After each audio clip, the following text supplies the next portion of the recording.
Hi అండి, అస్సలం వాలేకుమ్ అండి. ఈరోజు వచ్చేసి 12వ రంజాన్ అండి. ఈ 12వ రంజాన్కి స్పెషల్ చేశాను ఏంటంటే ఫ్రూట్ సాలాడ్ అండి. చూసారు ఎలా ఉందో, ఎమ్మీ కదా.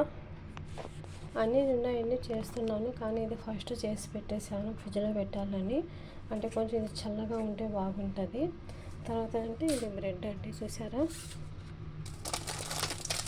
ఇది బ్రెడ్ బ్రౌన్ బ్రెడ్ వస్తుంది.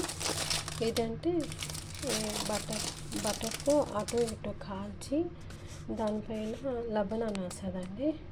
లబన్ అయినా జుబన్ అయినా అలా దానికి మొత్తం అప్లై చేసేసి చికెన్ ఏమైనా చికెన్ అయినా లేకపోతే ఒక పిజ్జా లాగా అలా రెడీ చేయాలి. నేను అది ఒక వీడియో పెడతానండి, చూసేయండి. ఎందుకంటే ఇది అవుతుందో లేదో అని తెలియదు. ఇది రెడీ అయిపోయింది కాబట్టి రెడీ చేస్తున్నాను. తర్వాత ఇది చిన్న చిన్న గిన్నెలు వేసి స్పూన్ పెట్టేసి మొత్తం సర్వ్ చేసేస్తాను వాళ్ళకి తిన్నాటికి. చూడండి బాగుంది కదా. ఫ్రూట్ సాలాడ్ అండి ఇది. ఫ్రూట్ సాలాడ్ చూసేయండి ఎలా ఉందో. Ramzan special fruit salads.